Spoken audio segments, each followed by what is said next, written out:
Hello friends, welcome to my channel greener true furniture লাভার।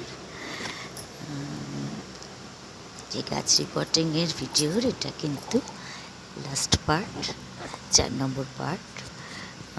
আগে গাছগুলো মোটামুটি সব বসানো হয়ে গেছে। আগে পুরনো টবগুলোতেও মাটি ভরে রেখেছি, সেগুলোতেও গাছ বসাবো।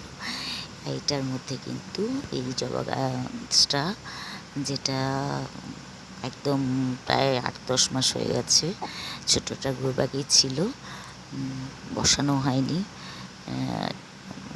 বারবার মিলিবাগও লেগেছে, যার জন্য আমি কেটে ছেটে সাফ দিয়ে ভর্তি করে রেখেছিলাম। আজকে এতদিনে সেটা বসানো হলো।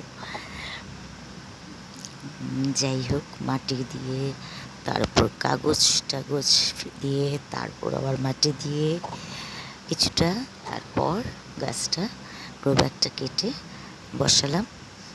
এইবার বাকি টবটুকু 4-5 দিয়ে ভর্তি করার পালা।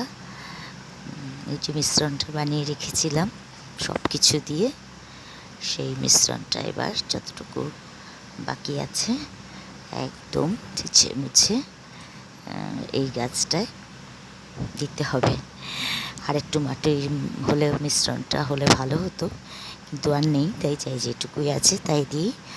মোটামুটি চারদিক থেকে গাছটাকে চেপে শক্ত করে বসাতে হবে, কারণ তলায় যেহেতু কাগজ আছে, যদি ফাঁক থেকে যায় তাহলে কিন্তু চলবে না, ফাঁক রাখা যাবে না, টাইট করে। তাই চারদিক দিয়ে মাটিটা কিন্তু বসিয়ে দিতে হবে, যাতে গাছটা স্টেডি থাকে, ঠিকঠাক মতো বসে যায়, অসুবিধা না হয় গাছটার কোনো।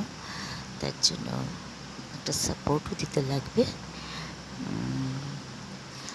যাই হোক, আজকে এই গাছটা বসালেই মোটামুটি আমার গাছ বসানো 4টে গাছের রিপোর্টিং শেষ হয়। অনেক দিন ধরে পড়ে আছে গাছগুলো, এই নানান কারণে হয়ে উঠছিল না, তাই তারপর টবও ছিল না, আগেই বলেছি। যাই হোক, এবার সাফের জল দিয়ে দিলাম, ব্যাস শেষ, কমপ্লিট। এই 4 পার্টের ভিডিও ভালো লাগলে লাইক, কমেন্ট, শেয়ার করবেন, চ্যানেলটি সাবস্ক্রাইব করে পাশে থাকবেন।